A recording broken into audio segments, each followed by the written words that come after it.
वजीर खजाना साका साहब ने आके बिना जज्बात के यहाँ पर आकर कागज पढ़ के और ये जा और वो जा, और मैं इज्जत नहीं बोलूंगी, जिस्म फरोशी बोलूंगी, क्योंकि अगर इज्जतें बिक्री होती तो सब खरीद लेते, फिर बिल लाने की जरूरत ना पड़ती कि इज्जत दो हमें।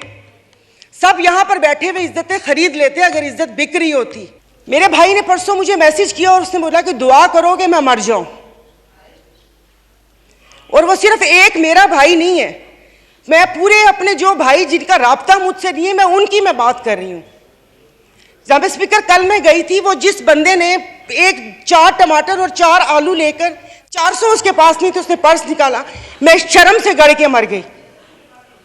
272 लीटर पेट्रोल आप लोगों ने मुश्किल करनी है तो आप V8 और बड़ी बड़ी ग्रैंड क्रूजर को 500 लीटर पेट्रोल देना, गरीब को आप नहीं वो करें। दवाइयां तो वो दवाई नहीं मिलती, सरकारी अस्पताल का आपने हाल देख लिया। मैं प्लीज आप मार दें, आप प्लीज मार दें। ये मेरी बहन पीछे बैठी हो तो पीछे ही बैठी रहो, अगली दफा की टिकट नहीं मिलेगी अगर ज्यादा चुट ऑनरेबल स्पीकर, मतलब इनके दिमाग मिली नहीं उन लोगों से, इनके भूसा भरा हुआ दिमाग में। ऑनरेबल मेंबर, आप मुझे एड्रेस करें। इधर जिससे भी पूछा उन्होंने कहा कि भाई ये जो IMF से मुआहदा हुआ है ये मुल्क के लिए बहुत ज़रूरी है और ये है वो है, तो मैंने भी कोई तनकीद नहीं करनी थी। अब जाहिर है पाकिस्तान को डिफ़ॉल्ट होता तो नहीं देख सकते, हालांकि गो कि इसमें मेरा कोई हिस्सा नहीं है, तो लेकिन मैंने सिर्फ वज़ीर ख़जाना साहब को एक रिक्वेस्ट करनी थी कि 15 और 25 वाले को तो छोड़ें, मुझे एक 50,000 वाले का बजट बना कर दिखा दें। आप मुझे बजट बना कर दिखा दें, मैं आपको इसको भी मैं आपको वोट दूंगी और आइंदा आने वाले आपके फैसलों को भी मैं सेकंड करूंगी। सर, ये कौन सी बात है कि आप आए, आप जिस दुख तकलीफ और कर्ब से गुजरते ही नहीं हैं, उससे गुजरते ही नहीं हैं, और आप यहाँ पर आके भाषण देते हैं कि ये हमें मुश्किल फैसले करने पड़ेंगे। मुश्किल फैसले अपने लिए करें ना, अपने लिए क्यों नहीं करते? अवाम को सादगी का दर्स दिया जा रहा है, इनके एक एक लिबास और इनकी अशिया जो इस्तेमाल करते हैं उनकी कीमतों का आपको अंदाजा है।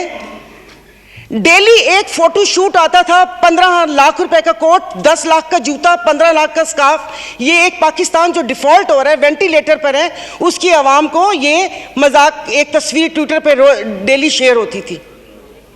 मुझे सिर्फ एक 50,000 वाले के जीने का हक छीन लिया है उन लोगों से। आप मुझे बताएं कि ये पेट्रोल के लिए यहीं पर ही थे।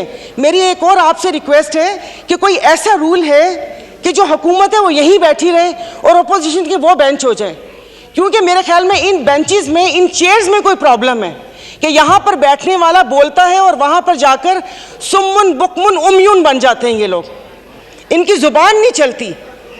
और यही जब मैं वहाँ पर बैठ के हुकूमत पर तनकीद करती थी तो यहाँ पर सब बैठे डेस्क बजाते थे।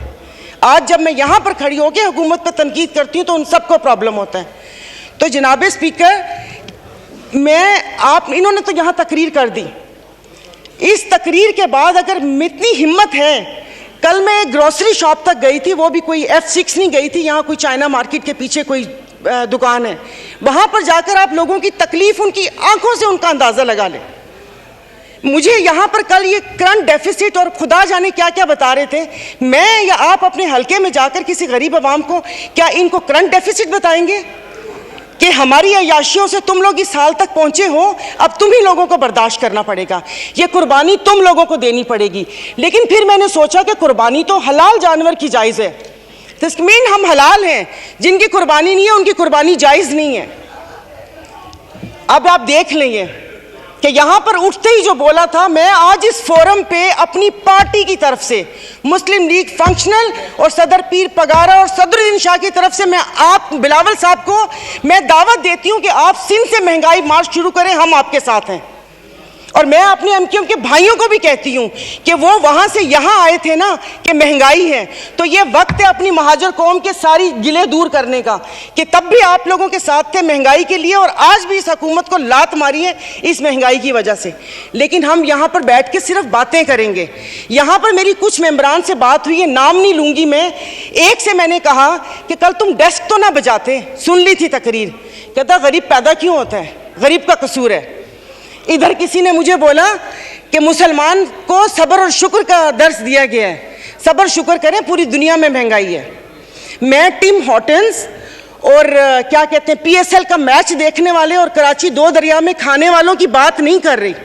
मैं उसकी बात कर रही हूँ जिसके 5-5 बच्चे और एक बाइक है, वो पेट्रोल भरवाएगा, दवाई लेगा या क्या करेगा। इन्होंने यहाँ पर वो कहते हैं ना कि शहद में घोल घोल के यहाँ पर सारा ये बजट बता दिया। मैं वैसे लिखा हुआ पढ़ नहीं सकती इसलिए कि उसमें जज्बात नहीं होते, वो रीडिंग होती है। जैसे कल परसों ये वजीर ख़जाना साका साहब ने आके बिना जज्बात के यहाँ पर आकर कागज़ पढ़ के और ये जा और वो जा दूसरे के ऊपर, और पीछे यहाँ पर बैठे हुए सारे पीछे डेस्क पे जा रहे थे कि उसने वो कर दिया, क्योंकि इनकी तो दुकान चल रही है। मैं उस दिन नहीं थी, मैं उनको खराजे तहसीन पेश करती हूँ मुफ्ती अब्दुल शकूर को कि जिन्होंने एटलीस्ट इन 2 वजारतों के कपड़े उतार कर हम लोगों को दिखाए। और कल उन्होंने कहा कि हुकूमत जैसे ही संभलने वाली थी तो सैलाब आ गया। तो जनाब स्पीकर मुझे माफ़ कर दीजिए, जिस वक्त सैलाब आया तो उस वक्त तो हम अपनी जिंदा दिली का सबूत दे रहे थे। 75 करोड़ आवाम के खून पसीने और टैक्स की कमाई से हम यहाँ पर तकरीबात कर रहे थे। और मज़े की बात है, प्लीज़ मतलब मैं बहुत आराम से बात कर रही हूँ, कोई तंज नहीं करूँगी, कि अभी आइन की तकरीबात का आगाज़ हुआ है। क्या आइन के आर्टिकल 3 आई थिंक 27 या 35-36 आगे, क्या उस पर यह रियासत पूरा उतरती है? क्या हमारी जानो माल की हिफाजत है यहाँ पर? हमें बुनियादी सहूलतें मुयस्सर हैं यहाँ पर? मतलब हम लोग इतने नाक के पक्के हैं कि उस पर वो करके आइन की बात कर रहे हैं। और